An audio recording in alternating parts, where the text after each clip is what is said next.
కేరళ కావచ్చు. ఈ 4 ససేమిరా అంటే పరిస్థితి ఏంటి? ఇది ఒక కొత్త పీఠముడి. ఎవరి భయాలు వాళ్ళకున్నాయి.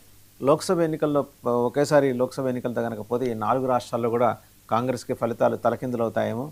2 ఈవీఎం ఉంటే ఒక పక్క కమలానికి నొక్కి మరో పక్క హస్తానికి నొక్కే క్రమంలో జనాలు కన్ఫ్యూజ్ అయ్యి హస్తాన్ని విడిచిపెట్టేస్తారేమో అనే ఆందోళన అయితే ఇండి కుటుంబంలో ఉన్నట్టుగా అనిపిస్తుంది.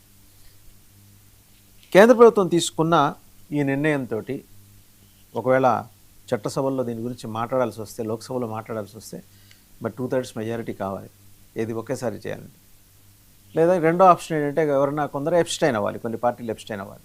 ఎబ్స్టైన్ అయితే ఉన్న సభలో సగం మంది, అంటే ఆ రోజు హాజరైన సభ్యుల్లో సగం మంది ఓకే చేస్తే సరిపోతుంది. మరి ఈ తకరారుని ఎలా అడ్రస్ చేస్తుంది కేంద్ర ప్రభుత్వం అనేది చూడాల్సిన విషయం.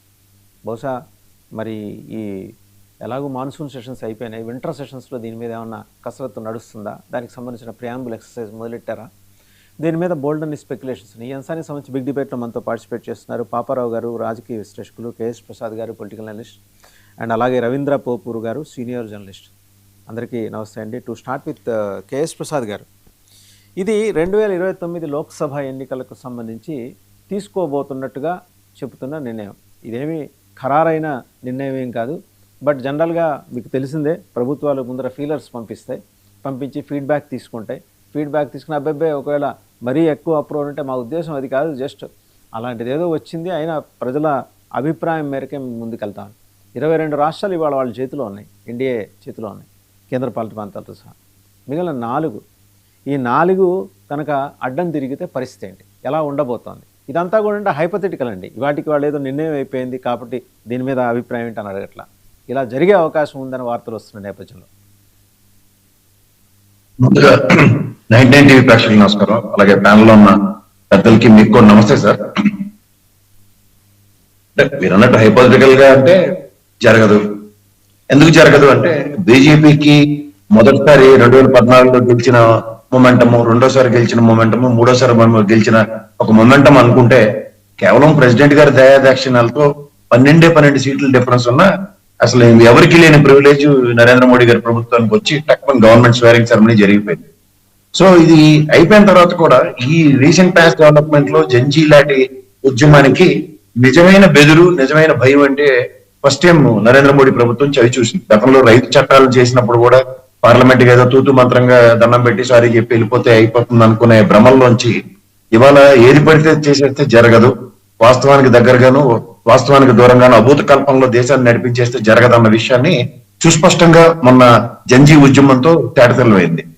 ఇదంతా ఒక ఎత్తి అయితే, ఇప్పుడు మీరు అన్నట్టు రామ్నాథ్ కోవింద్ గారు ఇచ్చిన నివేదిక ప్రకారం ఏదో మనం 22 రాష్ట్రాల్లో బీజేపీ ఉన్నంత మాత్రాన మన దగ్గర ఈ బీజేపీ మీద ఉన్న యాంటీ ఇన్కంబెన్సీ అన్నది టన్నుల కొద్దీ ఉంది.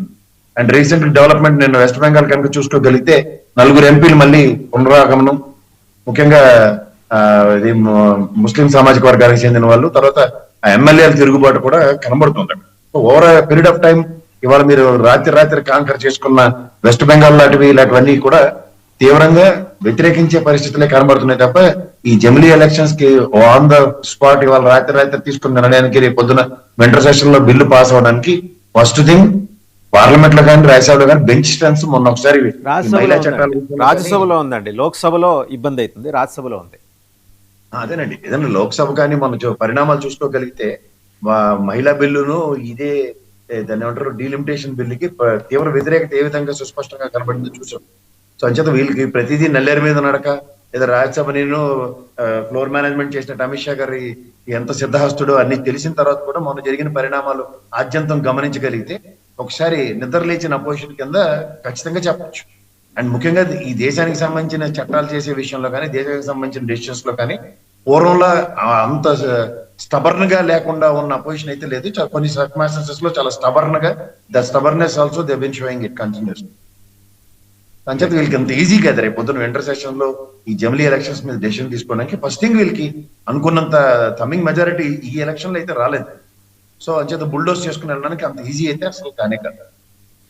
పాపారావు గారు, ఒక లెక్క ప్రకారం ఏంటంటే వీళ్ళకి లోక్సభలో స్ట్రెంత్ దగ్గర వీళ్ళని బతునాడు బుజ్జిగించో బెదిరించో బామాలో తెచ్చుకున్నా కూడా ఒక 6 సభ్యులు తగ్గుతారు.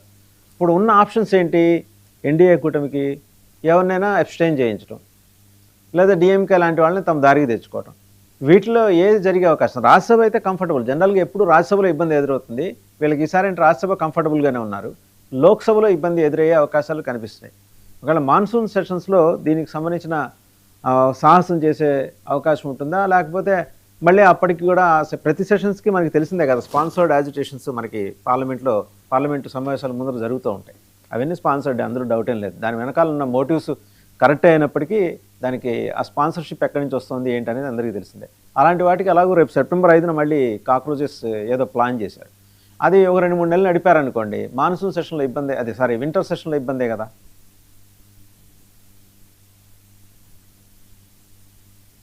మ్యూట్లో ఉన్నారు పాపారావు గారు.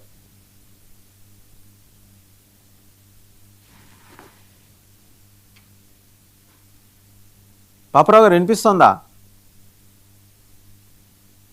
ఐ థింక్ మీరు మ్యూట్లో అంటున్నారండి, ఒకసారి కనెక్షన్ చెక్ చేసుకుంటారా? కనెక్షన్ చెక్ చేసుకుంటా. ఇప్పుడు ఓకేనండి, ఇప్పుడు ఓకే.